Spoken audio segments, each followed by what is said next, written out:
So we got Lital Hagayan. Thank you for joining me this evening where you are and the morning where I am. Thank you. Welcome to Music Existence. I'm shy.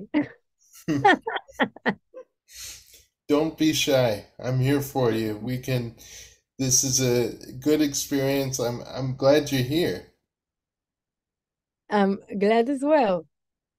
Now, you're from Israel, you're from Tel Aviv, and that's always been known for having like great music upon decades and decades. Now, when it comes to your own upbringing and listening to music, was it like a combination of Israeli music plus like all the stuff from everywhere else?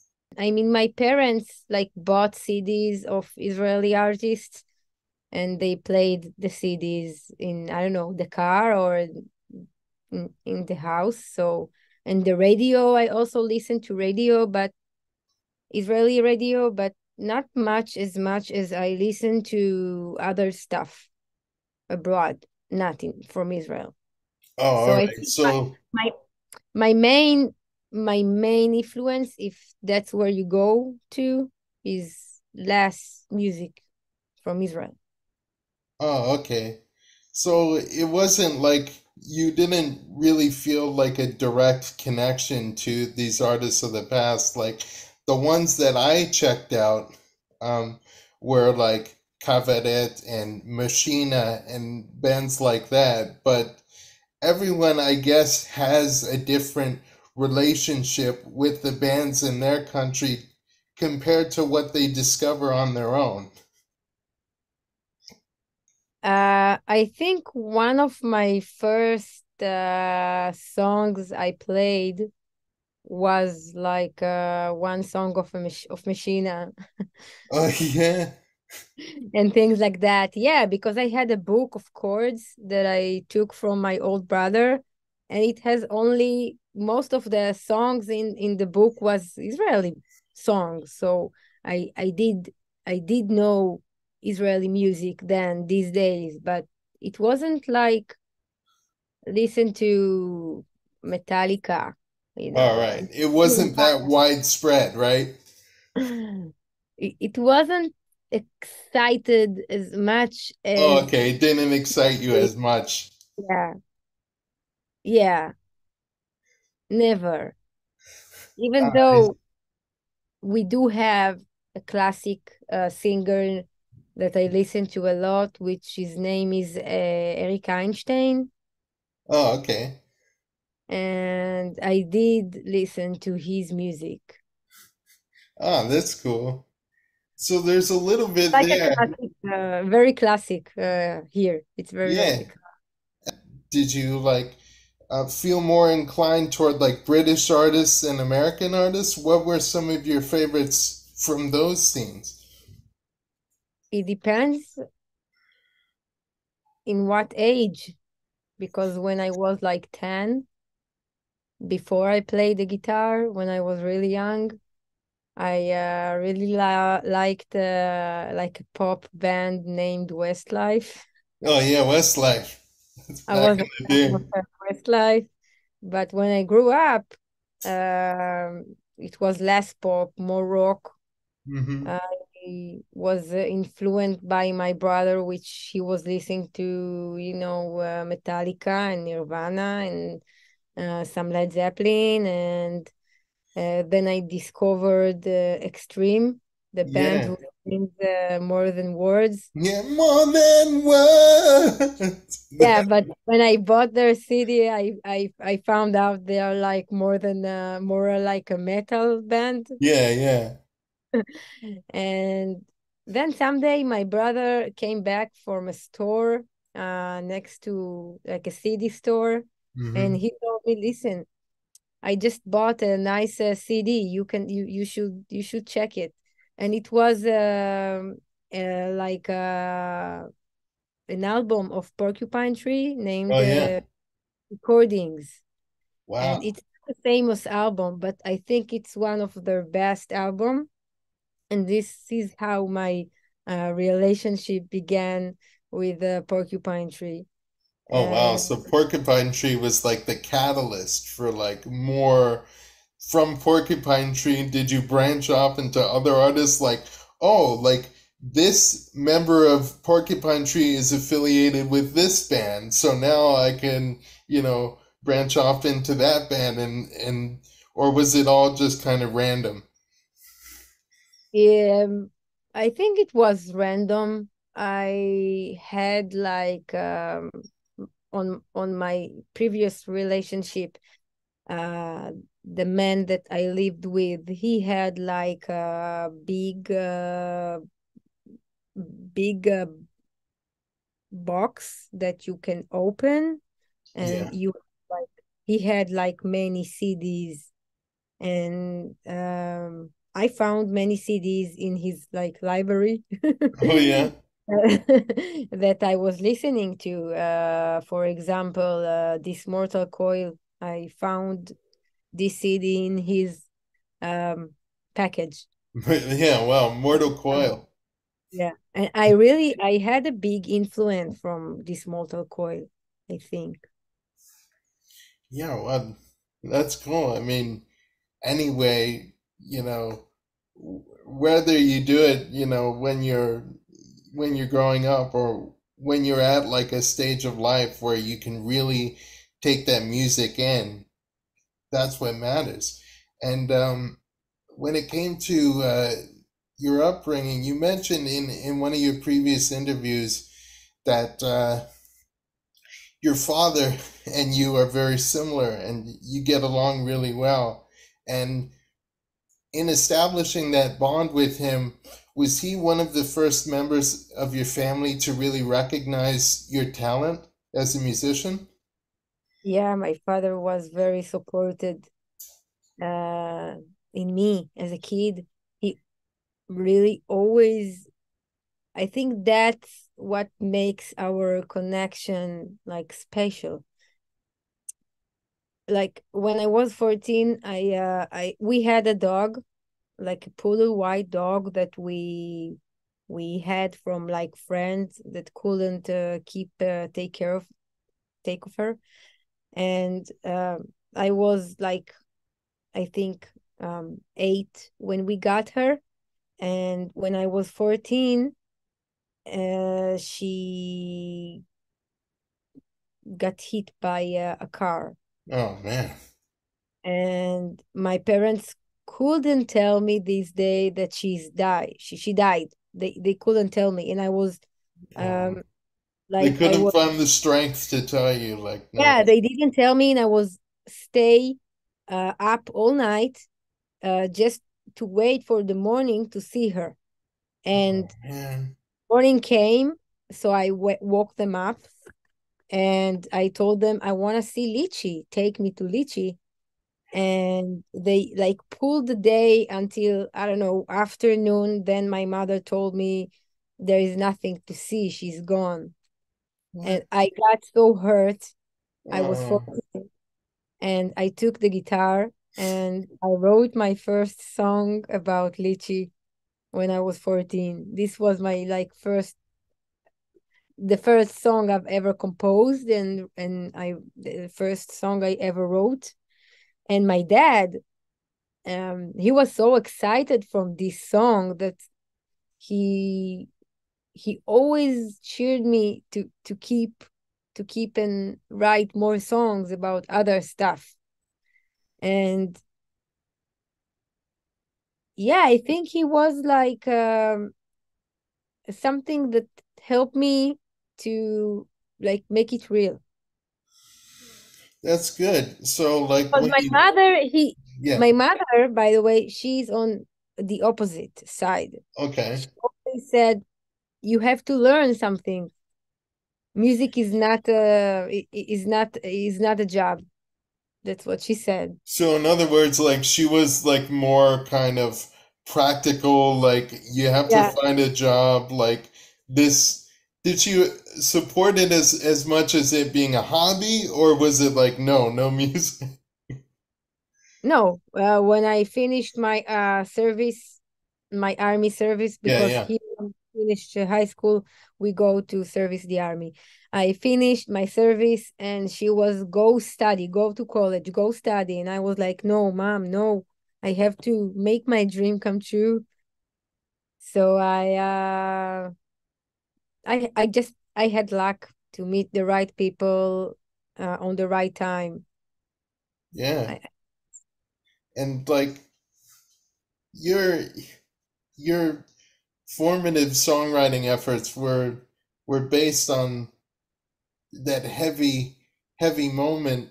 Now, where after you're writing a song about your dog, um, did was it kind of like a quiet period after that, writing that song, or did the songwriting continue and continue and continue?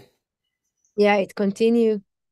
It continued. I wrote songs with my friends, like humorous songs, and I had this period of time as a teenage that I always talked about death, and I was wearing black, so I wrote some really dark songs, Oh man.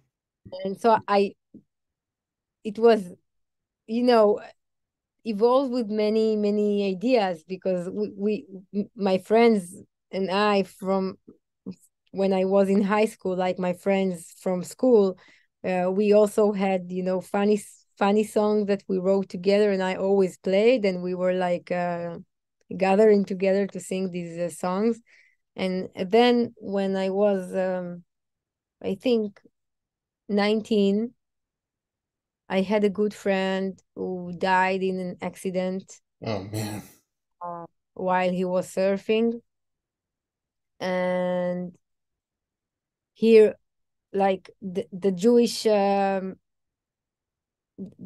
religion, when someone dies, after we bury the body, there is like 7 days that you sit with the family and everyone comes and talk and see photos and eat food. And this is like the traditional way to handle death in the Jewish religion.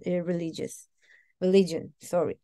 And on his, like these 7 days of him, I saw like a notebook of him, and in the notebook was from his second grade, and it was written in the notebook that uh, when he was a kid he wrote, I want to fly, I want to, and many stuff like that.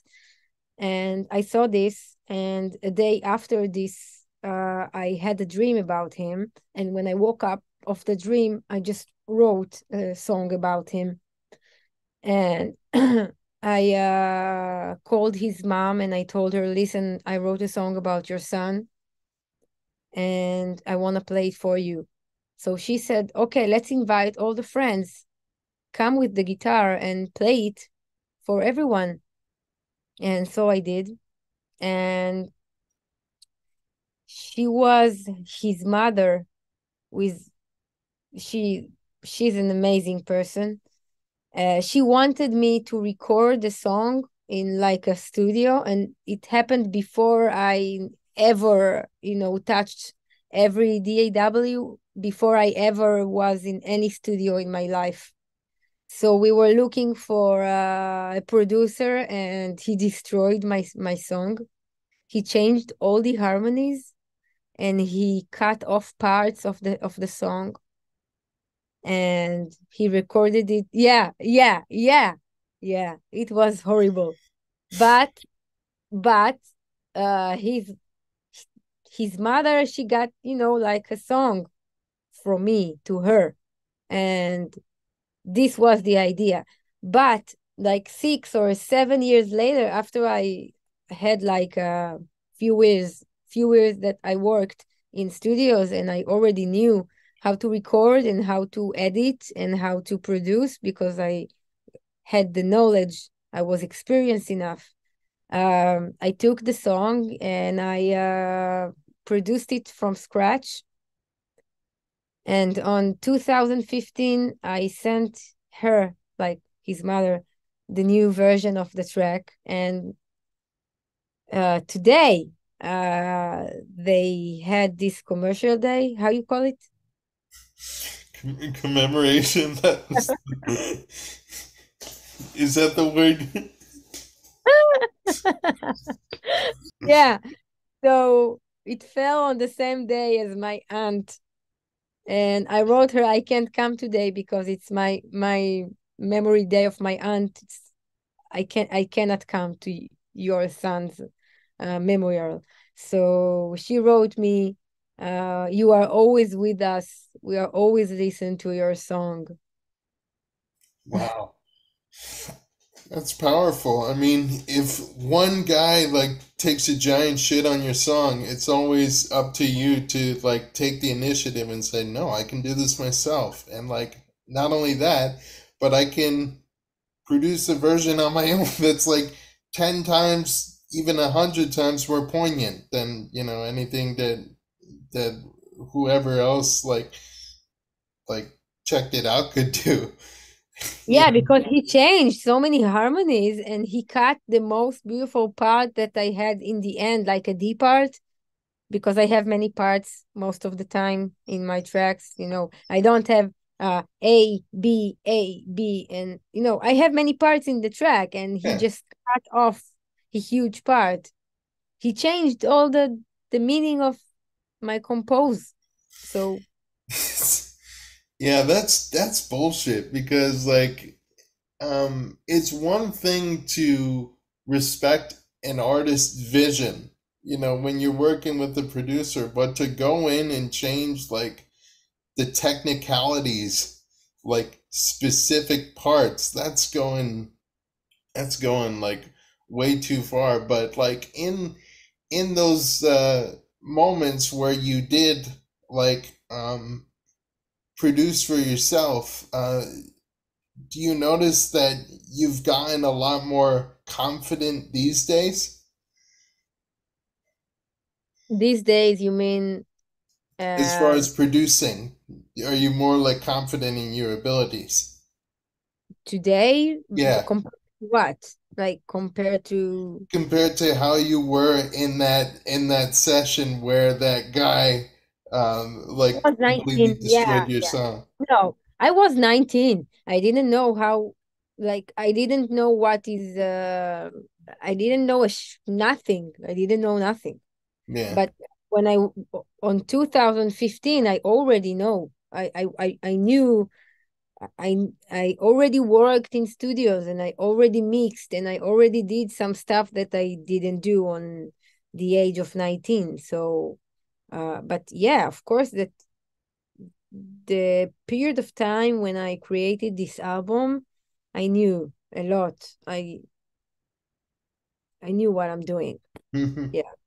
Yeah, and like so that brings me to the album that you have out now. And obviously um it draws from that same kind of mindset. You draw from a lot of pain with the album that you have now, Singularity.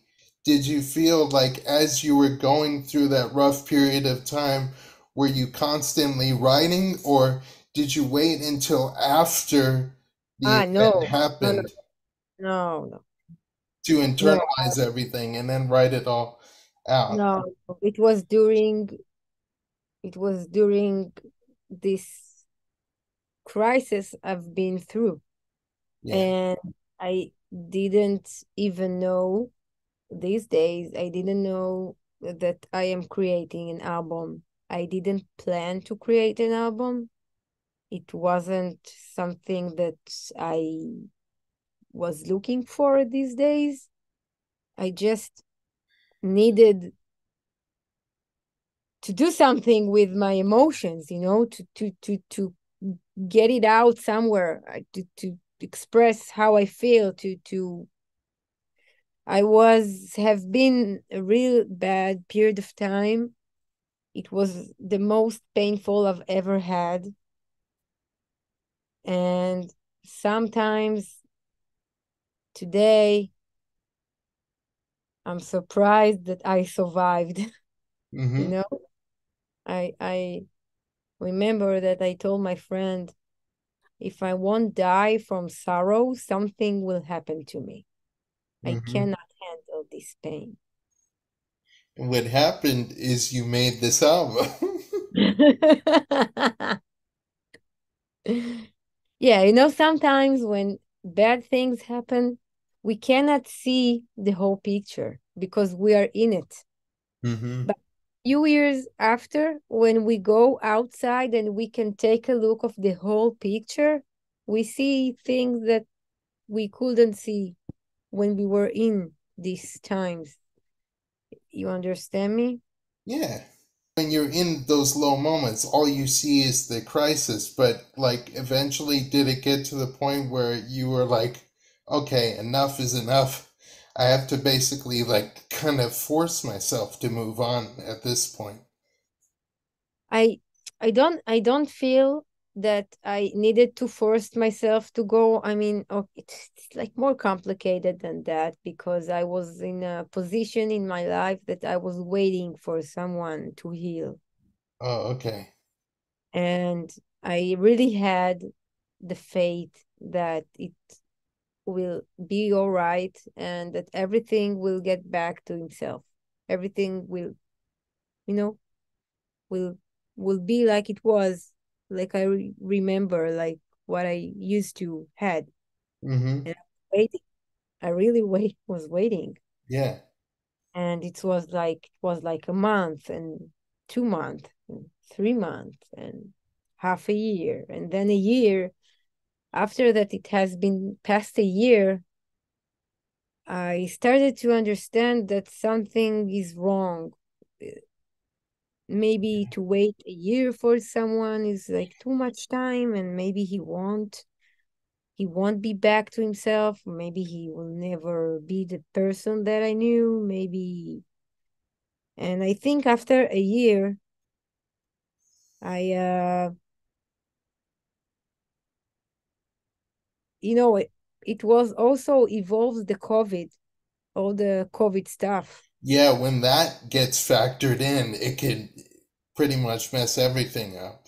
Yeah, and I just needed to handle so many things. So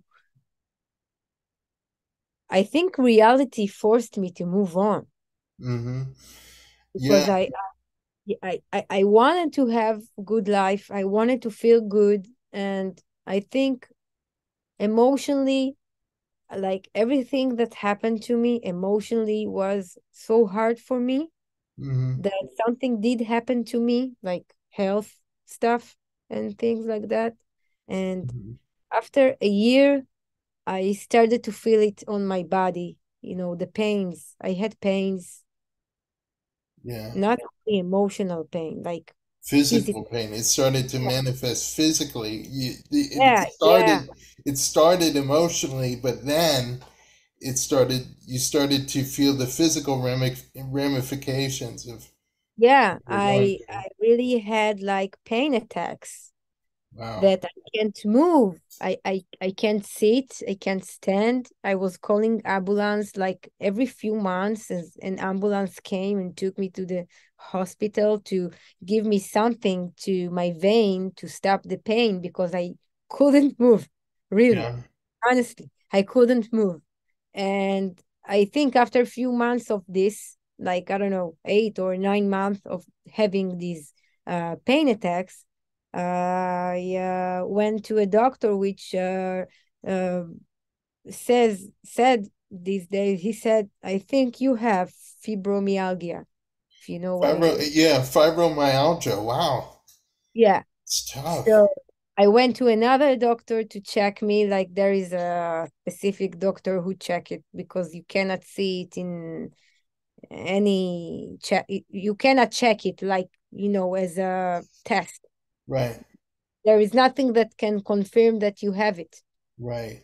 That's like a professional doctor that knows where to touch on your body, and if you have, I don't know, a specific response, he can notice that you have it. And he checked me, and every press that he had on my body, I felt, and I was screaming like, ouch, what are you doing? So yeah, Oh so man. over that I do have it, and I felt like this is like the end of my life. Oh How can man. I live in this way? Like, okay, so you got over something, you go through something, you handle. Yeah. Then COVID, I lost my job. Okay, now I need to handle. Then every time something happen and you just need to manage everything. You don't, it's not that you get to a point that you say, okay, now I need to move on with my life. That's what I'm saying. Yeah, It's you not. just do it, in other words. Yeah, you have no choice because Hmm. you and life continue and you have to do it. Yeah. That's my point. Yeah, I mean, yeah. I mean, I go through like similar shit too. I mean, I was born with a disability myself. I have cerebral palsy, and I can't, at 32 years old, I just can't let those defeatist thoughts get to me. Like, even if you, let's say, like, even if you do hundreds of interviews, it's not going to mean much to everybody because you're just going to be a cripple in the eyes of the world. And like, you have to just do something without telling yourself you have to do it. Because, if you get so hung up on telling yourself that you're going to move forward, then when are you actually going to do it? I think life is stronger than everything. Yeah, Like as long as we live and we are here, I mean, we already here, right. right? We need to make the best of it as much as we can. Yeah, I know that bad shit happens to people, to any one of us, but we are here. I mean, we need to find a way to make it, I don't know, the best we can in any way that it can be. And if yeah. it means, even if it means to surrender ourselves in with good people and to make like a shift with the people in your life, because I did. Yeah. So that's what it means. Hmm. Everything that we can do to help ourselves to be the best version of us, you know? Hmm.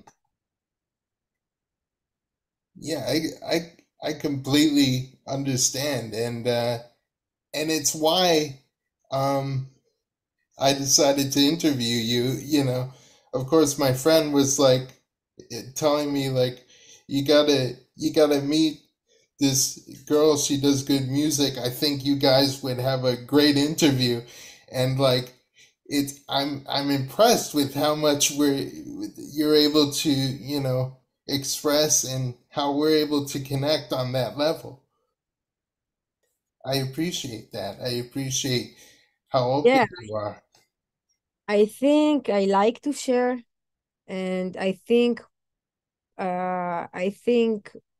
it's it's good to talk about these things because I think these things happen to any one of us, Yeah. and it's important to talk about it and show people that it's not happening only to you. It can happen to me, it can happen to him, to her, and each person handles different in each situation, Hmm. and each person can experience, like if you take someone else, he can experience the same situation differently than how I did, right? Hmm. Yeah. I mean, because I still have flashbacks from these days, like what happened, and after what happened, I got very sensitive to noise, and I can't go to bars, drink a beer because the noise driving me crazy, and every time that there is like a, I don't know, uh like a noise, like a boom or something, I'm like this. Many things that didn't have before. So I've been changed, and I think every one of us that something like big happened to him, he changed as well. And Mm-hmm. there is something not to be shy about. Mm-hmm. That's that's the point. It takes me time to get to points, but Yeah, you it's understand. good. And yeah, and again, like I haven't said it enough, but I appreciate your sincerity and your openness. And in terms of how that translates into like the tracks on your album, I mean, from from the first like few notes of Eternity, the first song, like I'm automatically uh like sucked into like the way you harmonize and the way that your voice like complements the guitars. That's really cool. Like I'm wondering how you structured each song to like play into one another. Of course, was that kind of like after you recorded the album, then did you start to sequence it? Like, okay, this song goes better after this song, and so on Oh, and so forth? no. The order of the album is the order of how, like, the order of the time of each song that I composed. Oh, okay. So it's like, so you Morning, you know? started with Eternity, and that was your first song for the album, and then it kept going from there? Yeah, Oh, okay. yeah. That's I, cool. yeah, I just left it that way. I don't know because this album is like a mirror to my heart and my handling So it during. goes in like a sequence of events, is what you're Yeah, trying to say. yeah, yeah. I think you can feel if you're listening to the album from the beginning of it until the end. I think you can understand the journey I've been going through with what I've been going through, without knowing what I've been going through, to details. You Yeah, can you can definitely, I don't know, because I'm not, I I've been through this, so I cannot tell how you or any other person yeah. uh feels I've been about. through shit too. My own fair share of like relationships and waiting for people who don't reciprocate our efforts and all that. But you know, to hear that from you, it makes me feel like I'm not alone. I have someone else who goes through similar. It might not be the exact same thing, but it's good to know that you're here. I think what I've been gone through, I cannot go to details because I want to respect the person. uh, Of I course. cannot tell. I wish I could. I feel uncomfortable to share uh the to go into details Yeah. because I know that he wouldn't want me to share it if he could Yeah. if he could tell me, like, if I could ask him, can I tell the real story? I think his answer was no, Oh man. don't. It's mine. Like, don't tell it. Yeah, I I just can can say that understand. I cannot talk with this person. He's not the same person. And I kind of been through a loss without death, if Right. it makes. Yeah, it doesn't, I mean, you've experienced, loss in different ways, and, it doesn't have to necessarily be a death to for you to have been affected in this way. You know what I mean? Yeah, I know. I do. Yeah. I've So, just never had like a breakup. mm-hmm, Just happened. mm-hmm, Not that we were talking and okay, let's break up. Something's not work. Something doesn't work. Let's break up. We didn't have it. It just happened. Oh, And wow. So, like, you were kind of left kind of unsure about how things were. Like, it was like kind of, there was no closure. It was just like, what? Now this is happening? And then, yeah, that's what I was waiting because I believed, I really did believed, I had really a hope hmm, that it will get better and we will be able to get back to our life, but it's not what happened, you know. yeah. And I can, that resonates with me. Like, I can tell, like, we can't really kind of downplay the essence of waiting. Like, people say, like, oh, it's bad to wait for things, you're wasting your time, but that's just human nature. And through it all, like, it's not that we wait and we sit around doing nothing. We're patient, we're resilient, we want to see the best in people. And I think that's what comes through, right? I was suffering. Right. I was suffering so much that on the beginning of all of it, I was telling myself, okay, let's document my life through Right. video for him. Okay. When he will come back, I will show him how it was from my side. And I started to do it. I was starting to um, video myself like with a selfie, and I was talking to him, telling him how's my day goes on and how things are going. And during time when I kept on doing it, you know, I realized on some point that he might not come back.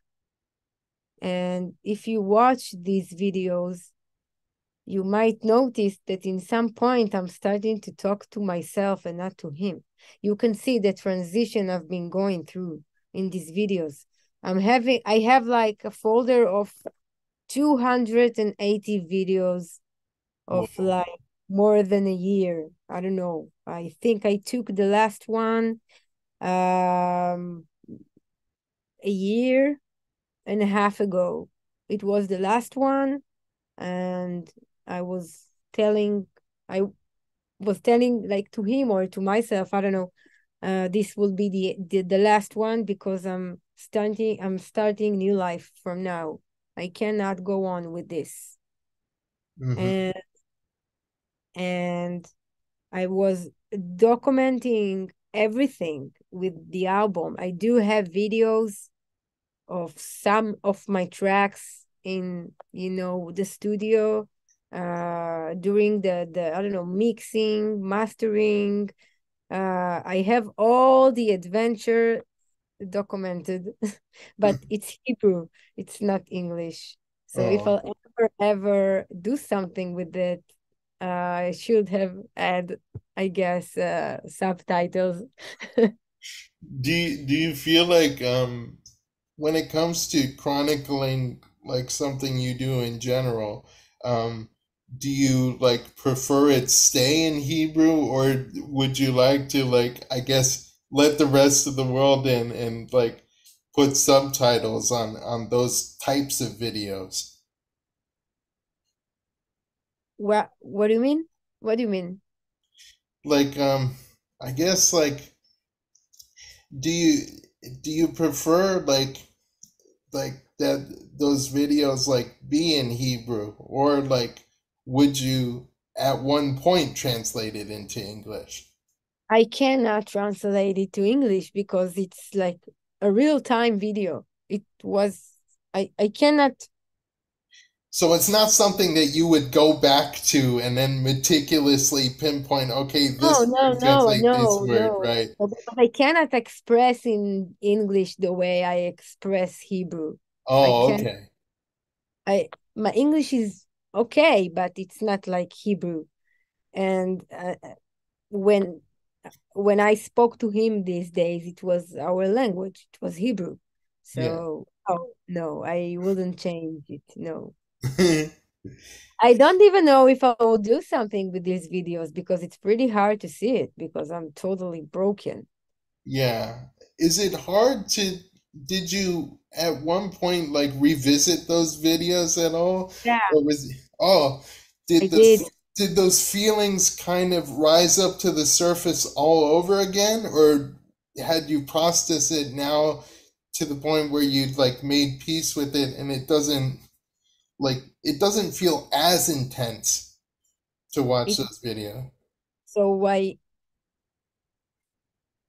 I think it will always. I've I've never made peace with it. I Okay. can't. I don't have peace with it because I wish this person was better. That's first. I want him to be happy and I want him to be loved. And I think it was kind of traumatic. It was a trauma for me. Hmm. So I cannot tell that I do I do have some points that I can re like re over Recontextualize it kind of thing.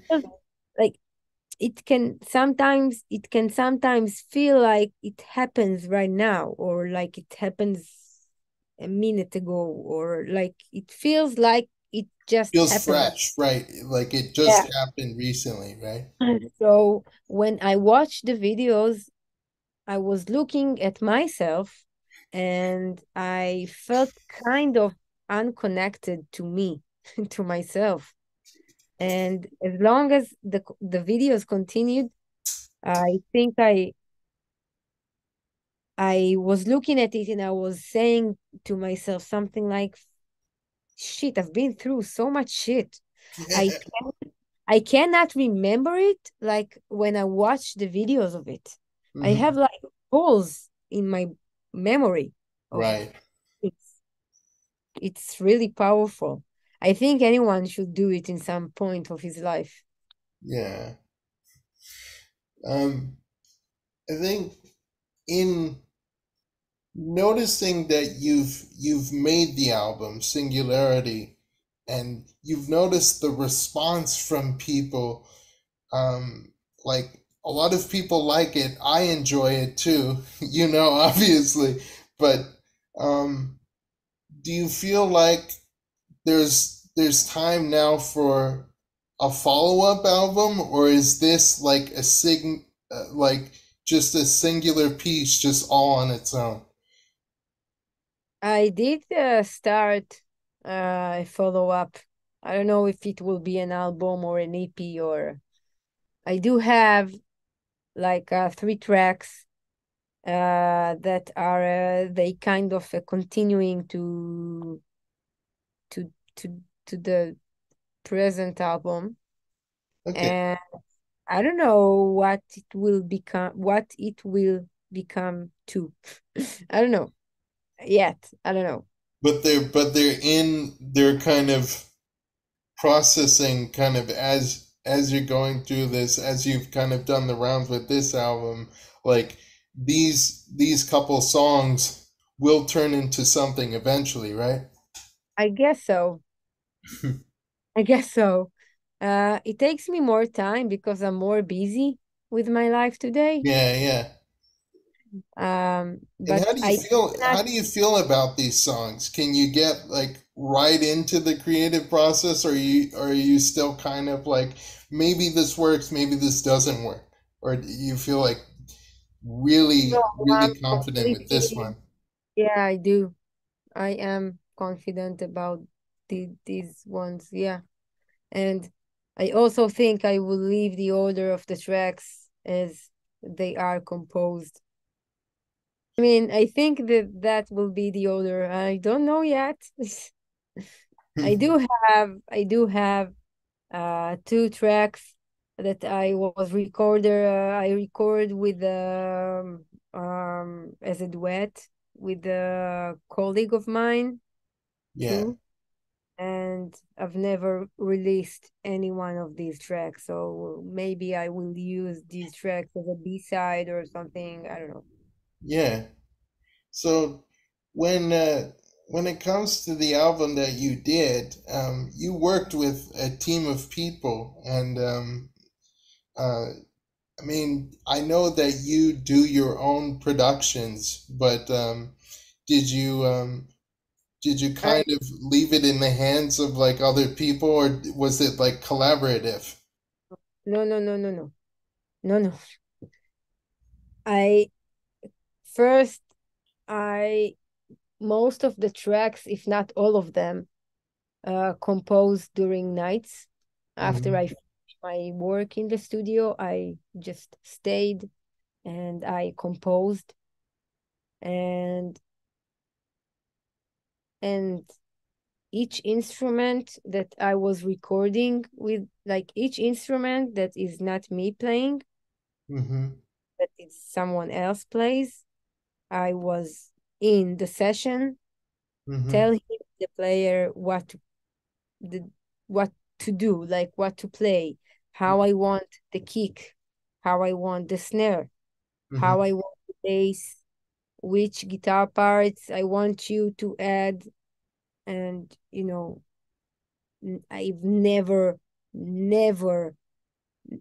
and I will never take my piece to someone else and do it whatever you want. No, I can't.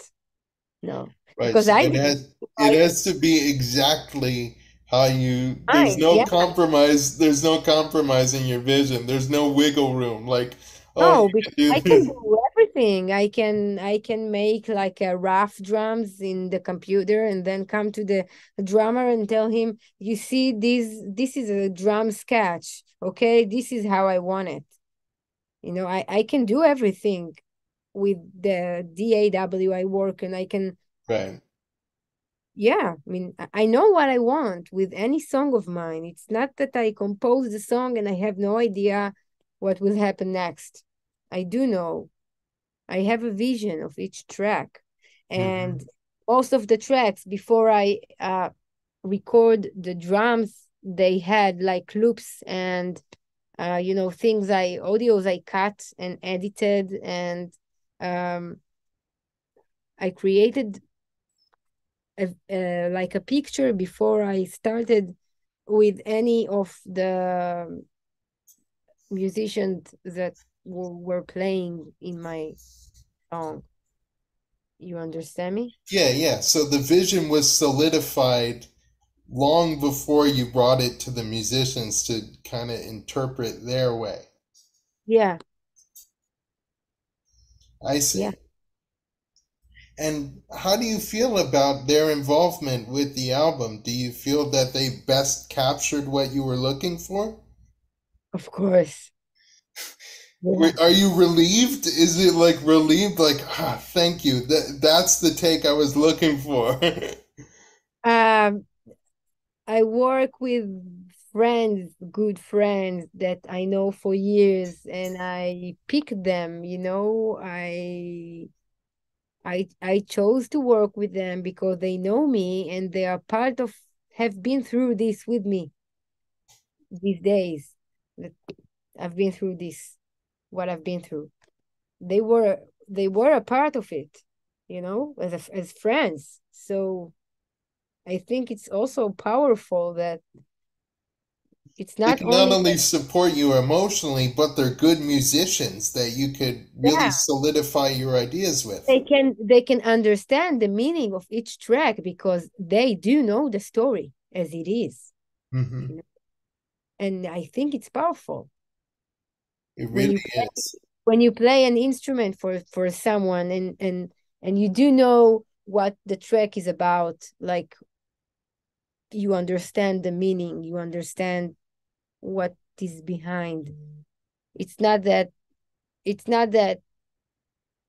it's not that I'm entering the studio and I'm like, okay, let's compose something. I have a muse. It's not how it is. All right. I see.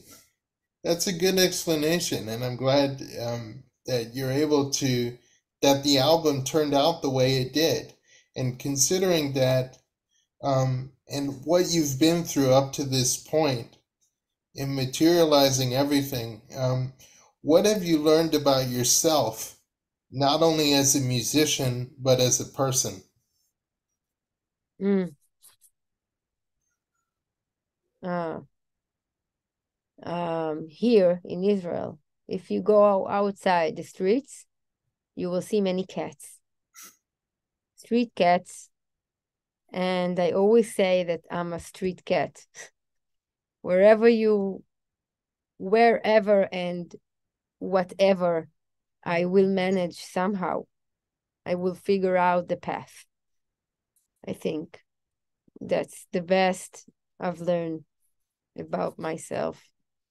Yeah, in in a lot of ways you've developed that kind of self-sufficiency, and and it takes a lot to be able to, process that. So it's good that you pick that up. You know what you want, not only musically, but in terms of gathering resources, being around others, and, you know, and recognizing good people in the process, right?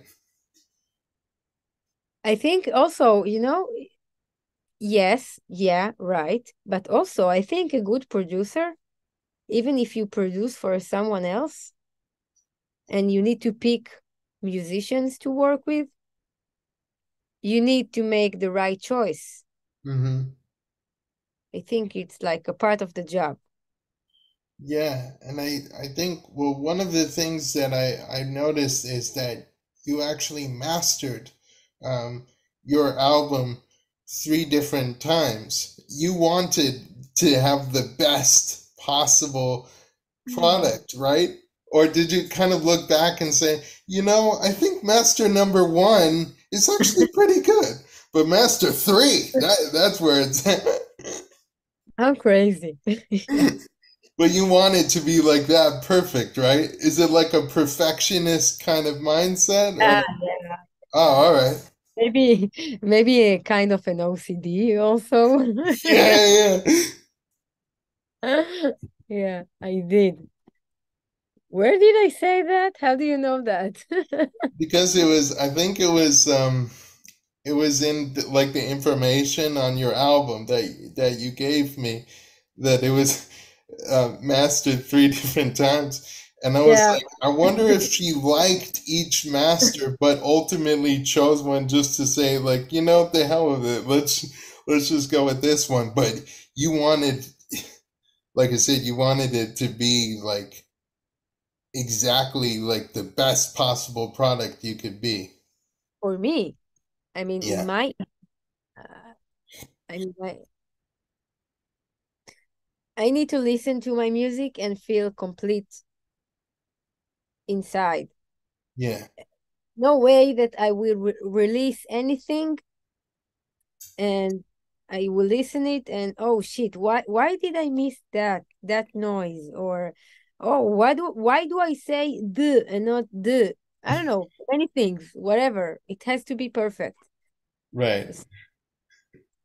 Yeah, it'd be funny if like at one time you like fuck up on like one of the enunciations and you're like, why did I sing it like that? I I had tons of these. Oh, you did. Yeah, I did. I did. Even in Songbird, I had I what happened in Songbird? I was mentioned something like in a wrong way and I needed to fix it. And I had, yeah, because English is not my language. Even though that I speak English and I can understand English, it's not my language. It's not perfect. It's not native. Hmm. And I think my English got better a lot since then, but still, it's not my language. I did found myself fixing some, uh, language stuff.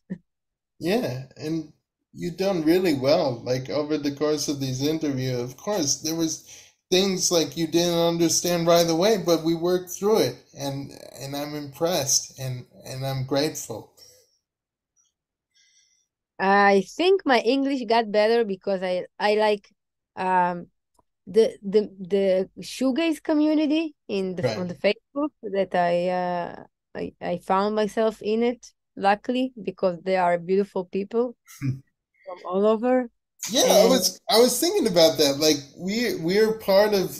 you and I are part of the same community, and I'm kind of I'm kind of like, like kind of frustrated that we didn't meet sooner because we're connected with all the same like mutual kind of groups of people. So it's cool to know that it's kind of like a small world. Yeah, I sometimes I say if I was born earlier and I released my music like 20 years ago or 30 years ago, maybe I could have been someone. But on the other hand, you couldn't have what you have today, which is like a beautiful uh, way to connect people all over the world. That's a gift Mm-hmm. because these days, then you couldn't have this what you Yeah. have today. That's pretty amazing. It really is, and I'm glad to know you. And to wrap this up, the last question: anything you'd like to say to your fans? Fans. Do I have fans? The